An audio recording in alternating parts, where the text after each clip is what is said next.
All right. Welcome back to the homegrown hustle. The homegrown hustle with me, Cameron, and my co-host, Josh Clayson. Josh. We're happy to be back. This is just episode 2, but we got a lot of good feedback from episode 1, I think. We did.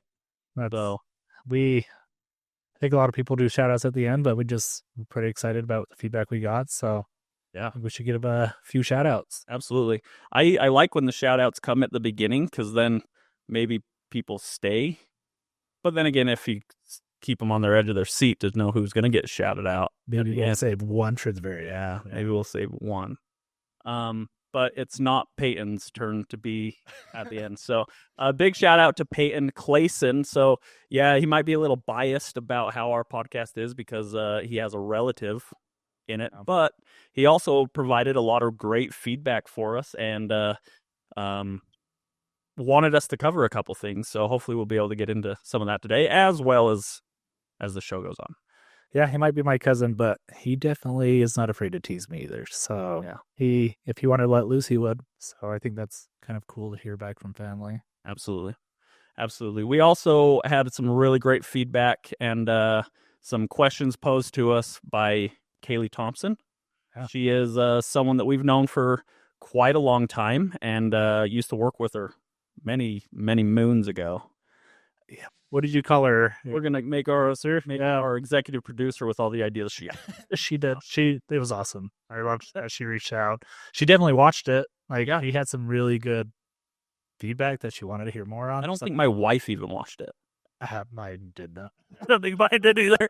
So that's cool. So we appreciate the support from everybody except our own wives because they obviously live with us and don't want to hear any more from us. And we will know if they bring this up, but I don't think we're going to hear. No. So if you're watching and you know our wife, don't tell them. Yeah. Like, don't get me in trouble. Yeah, we don't need to be in trouble. I can get trouble on my own, so don't help. Yeah, exactly. In fact, I'm probably already in trouble. I don't know what it would be for yet, but I'll find out later, I'm sure. So try the Temu. Yeah. Another Chinese. You brought that up in the last company. Yeah. We talked about them spending our money. That's right. We also bagged on ourselves. Yeah. In case this is the first episode. You know, the difference between men and women when it comes to spending, I've noticed, is women will spend a lot on little things and a lot of items. Uh-huh. Men spend a fortune on one item. Yeah. And we'll defend it till the end. Yeah, we will. Yeah, absolutely. Josh, you just started a new adventure over the last couple of days. Tell us about it. Yeah. I mean, you're joining too. So yeah. 75 hard.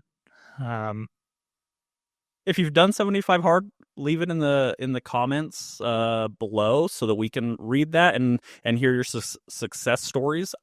This is going to be my first attempt ever, and the goal is to finish it, obviously. This is my second attempt. I made it to day 19 before, but I think the mindset's a lot different this time. And so it's been, day 3. So still exciting, but it's kicking my butt already. Just kind of the way I'm dedicating myself to it. But what are you looking for as you're doing it? For me with the 75 hard, it's always kind of, people talk about it as like a weight loss program or something like that. But when you really get into the weeds of it and listen to why it was created and the whole program, it's the only muscle it's concerned about strengthening is your brain, which is 100% what I need. I know that the reasons I fall short is because I tell myself not to do things, and I need to switch that mindset to be able to tell myself to do the things I need to do, to whether it's within my own family or within my career.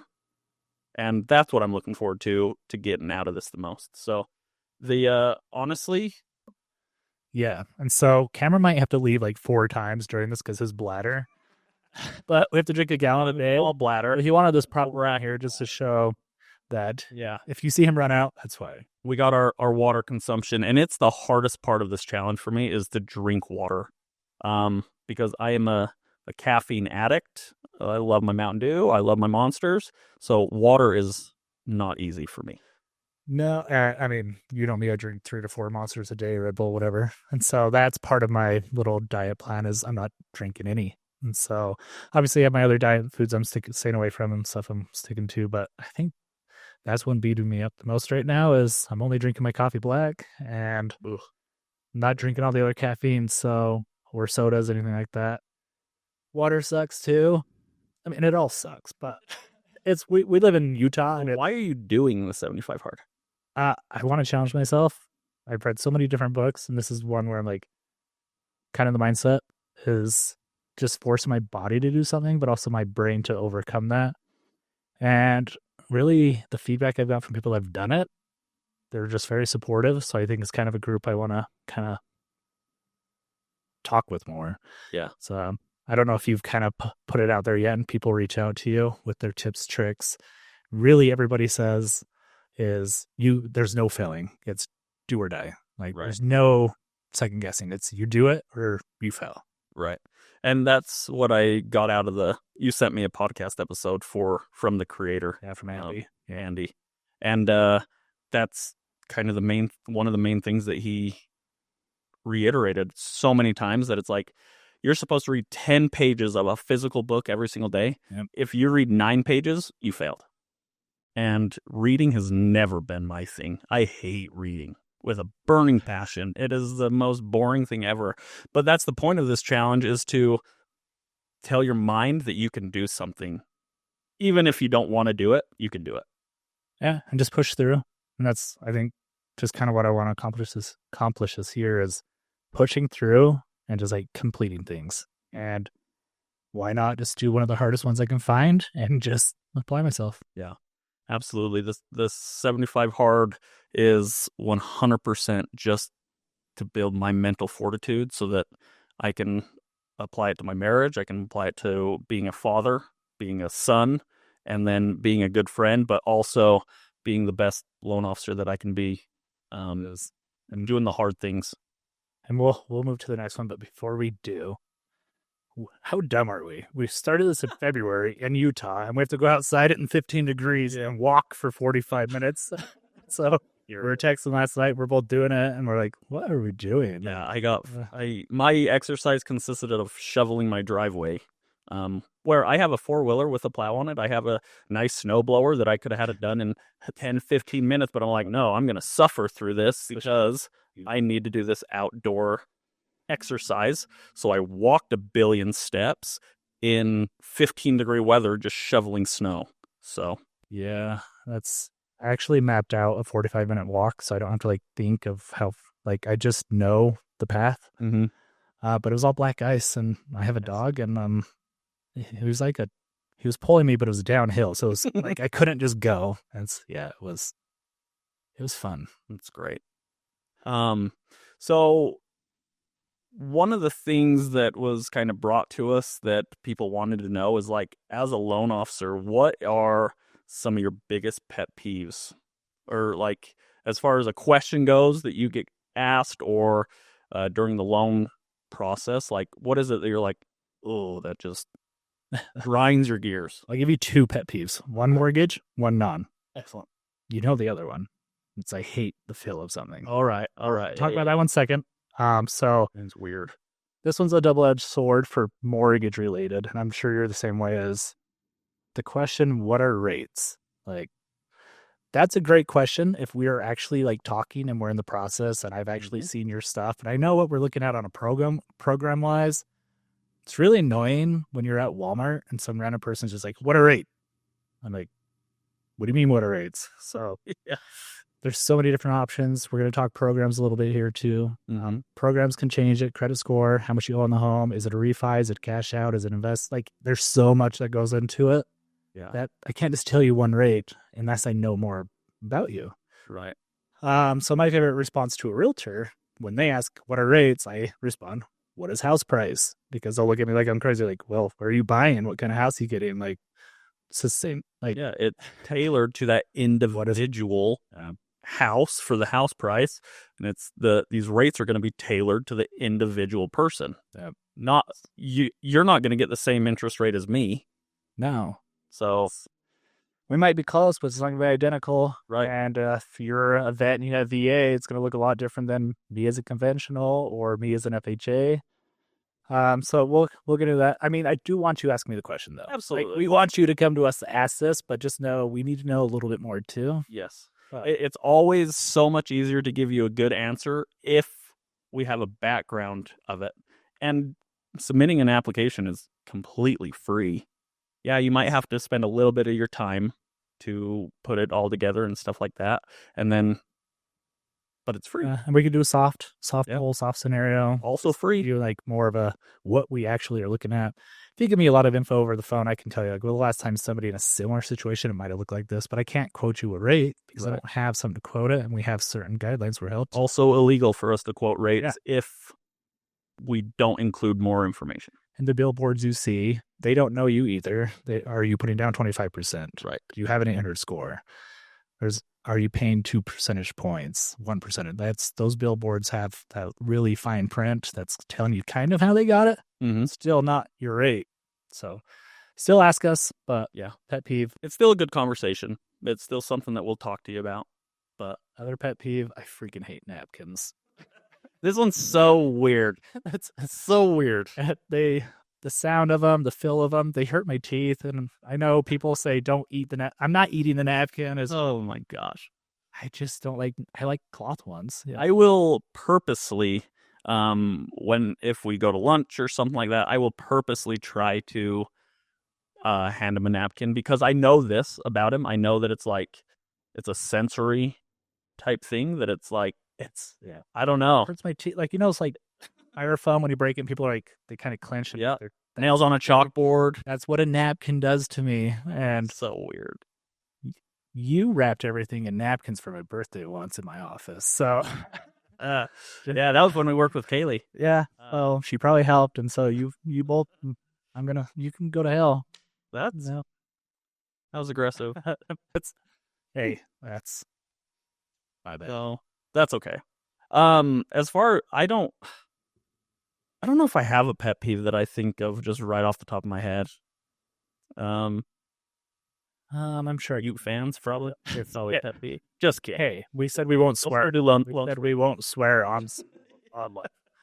I know. I'm sure you love the like. Let me ask my dad, or Oh yeah. If we're gonna talk about like the mortgage pet peeves, I think every loan officer will have like a top 5, and they're all probably the same. The similar. rates, or hey, I got to go back and talk to my dad about this home loan purchase.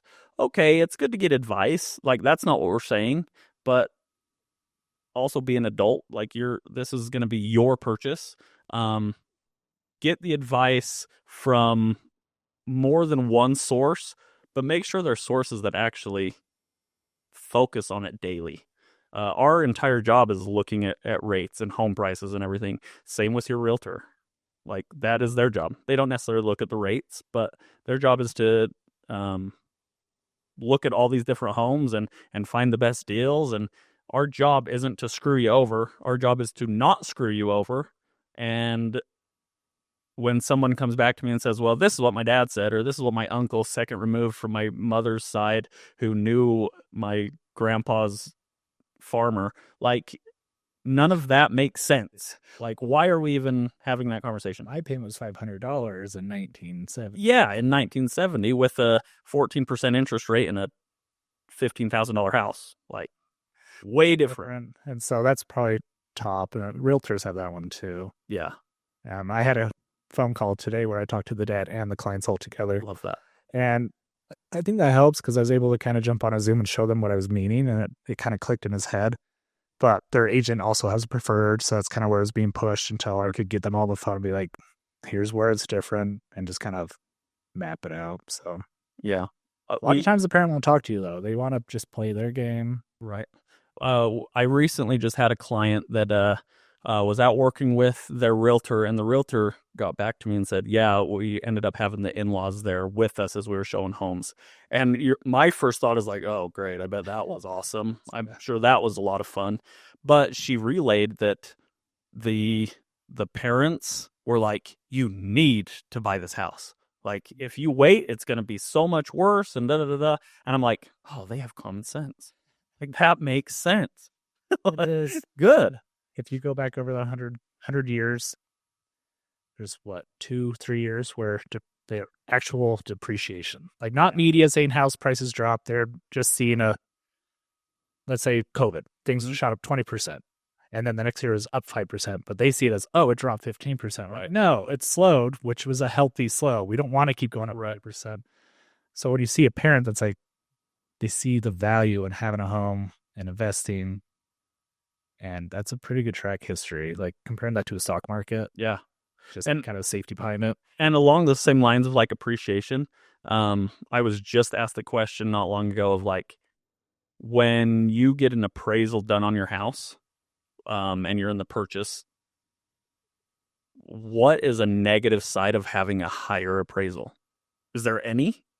Having the higher one, Yeah, it's like, well, that's instant equity. have that then lower. Like, yeah, 100% way better. You're trying to, like, what did you hear? But he was telling me that he posted a video and some random keyboard warrior under there was like, oh, that's really bad for the economy that all these appraisals are just coming in over the asking prices. And I'm like, in what world is having more equity in your house bad? Yeah, and the thing with appraisals too is somebody told me early in my career is once you're done with a loan, the paper it's printed on is worth more than the actual appraisal because it's not being used again. Right. That's like to your loan, not to like if I'm going to buy your house next, I'm not using that same appraisal. Right. And so it'll vary a little bit, but I don't know why anybody wouldn't want it to come a little higher because then you can tell your clients, hey, you got a good deal. Yeah. It doesn't really help your down payment at all for the loan or anything like that. It's not really giving them a big advantage with me and you. So I don't, or you just want to be mad about. Yeah. Just something to complain about. His $20 bill's not green enough for him. Exactly. Who the heck knows? What another thing that I think it was it Peyton that asked what some of our crazy loan stories were? It might have been him and Kaylee. Okay. And so, I mean, I have one that's stuck in my head, so I can share mine. This is a good one. I like the story. Like the whole kind of story behind it is I'm finally on vacation. I'm in Hawaii. One of my best realtor partners, Crystal, we're working this together. I have Jenny here back here helping kind of run my files. And this was in, what's this? Glenwood, Glendale? Small city. Probably Glendale. Out past like Panguitch. Oh, not Glendale. Either way, small town, Utah. And the appraiser goes in the wrong house. And he full on goes through the whole house. Like they left their door unlocked.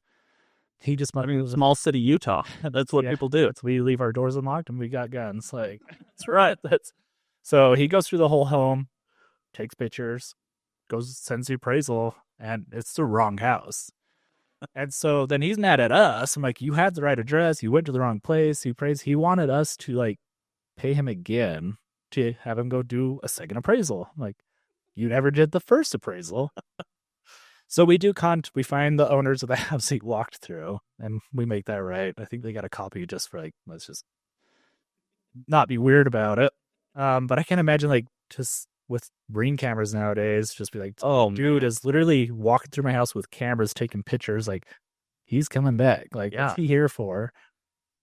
And then the appraiser, he wanted us to pay rush fees, get him back out there. He wanted to take 2 weeks. Like we're trying to close in like 3 days. So that's one of my craziest stories because it's just like, how do you get in the wrong house? That is wild. I'm sure it drove. It wasn't even like the next door house. Like it was a decent amount away. So that one will always be burning in my brain. Sitting on a beach in Hawaii, getting a call like, Crystal's lying. There's no way this happened. I'm calling Jenny. This is when we were in Hawaii together, right? Yeah, it was the first day. I think so. You could like, you guys are all boogie boarding into rocks or whatever you were doing. I'm sitting over on the beach like, what is happening? This isn't real life. And I'm 4 hours, I guess, behind. It's earlier the day, but yeah, that's my crazy story. Yeah, that's the other thing is like being in Hawaii and still, or any vacation at all, we can still do our jobs, which is super great. Yeah. But it seems like things get busier and more hectic. Oh yeah. as soon as we leave and try to do something for ourselves. We've actually talked about like building into like our Monday drive is just like go to the parking garage at the airport Mm-hmm. and just wait for our phone to blow up. That's right. Yeah. Yep. Just pretend that I'm going to go on vacation and I will get Just busy. walk into the baggage claim and just wait. Oh gosh. Might try that next week. See what happens. Yeah. We're kind of on that subject. Do you have anything fun coming up? Vacations? Not anything like family vacation wise, unfortunately. I would love to plan something. Me and my wife just got back from a little retreat, I guess, that we did ourselves. But Yeah. we have you and I, as well as a bunch of the other U Mortgage team members, we're all going to go back to Michigan in the beginning of, what is it, March? Beginning of March. First week of March. So I always look forward to that, going back to Michigan to the campus of United Wholesale Mortgage, or UWM. It's always good to, I'd say unplug, but we'll still be available. But commit 2 full days to just getting better Mm-hmm. at what we do and just sharpening the skills. Yeah. It's always a good reset because it's like, this job kind of weighs on you a little bit. There's a lot of stress involved. When you're dealing with the amount of money that we do for people, there's a lot of stress. But going back to UWM, it kind of just revitalizes, for me at least, kind of gets me excited to work again. So, I would say that's probably something on my list that I'm looking forward to. No, I'm excited for it. It's always, we have our kind of close team. We've got our extended team and we've got people in other states that we don't get to see very often, but we talk to. So getting to kind of touch base with them and then, which we're getting close on time. So Yeah. we'll talk about loan programs next time or Yep. some other time. Some of the ones we'll cover. Yeah. We kind of mentioned rates are different on them. Yeah. I think we can dive more into that if more about I really want to know. But one little thing I want to add is kind of goes with my shout out is Matt Casera, reader. It's just more recently, like just outreaches with people I know. Like they're down in Arizona and they're watching our stuff, they're watching our stories, they're commenting, they're giving us feedback. I just think it's so cool how we can connect with people in other states still, even if we're that far away. And so I really appreciate just kind of reconnecting with them, somebody I haven't seen in 15 years. So yeah, it's been a long time. Went to school with both of them. Yep. Graduated from Tooele High School with them. It just really goes to show that we are on our way to being the Joe Rogan and Theo Vaughn of podcasts. I was telling Josh today, like, it's so cold in our little recording area here that my nipples are hard, just like Joe Rogan's. I wore a jacket for a reason, but I told you I wouldn't talk about nipples today, so that's why I brought it up. You wouldn't. Yeah, and if you guys want to know, just watch the first episode. That's right. That's right. So, just to close off here, I think, again, the purpose of the Homegrown Hustle podcast is to provide a platform for anyone and everyone that wants a voice to share their story, share their successes, share where they came from, what they do for a living. It can't just be me and you talking about mortgages all the time, because then people will just quit tuning in. So we want to extend an invitation. Yeah, if it's your work, something you're interested in, something you want to launch, but really we get to sit down, we get to learn about your business, because yeah, the podcast is fun, but it's connecting with each other. And as loan officers, we have to know so many different people that if we know kind of what your story is, like we can help promote that as well. It's like we have to have a guy for everything, or woman. So yep, that's right. We want to hear the story if it's whatever you got going on. Yep. Currently, this doesn't make us any money. One day, maybe it will. Maybe we'll get so big that we'll have to start hiring like an executive producer and all sorts of people. Yeah, probably not. So Kaylee, get your stuff in line. That's right. Get your resumes ready. Yeah. So I said, you think Kaylee has multiple resumes? Maybe that's a red flag. Right. Yeah, that's true. That's multiple jobs. Sorry, Kaylee. You're out now. Shoot. Okay. Well, I think we'll wrap this up. Okay. Thanks for joining us on the Homegrown Hustle, and we'll see you next time. See ya.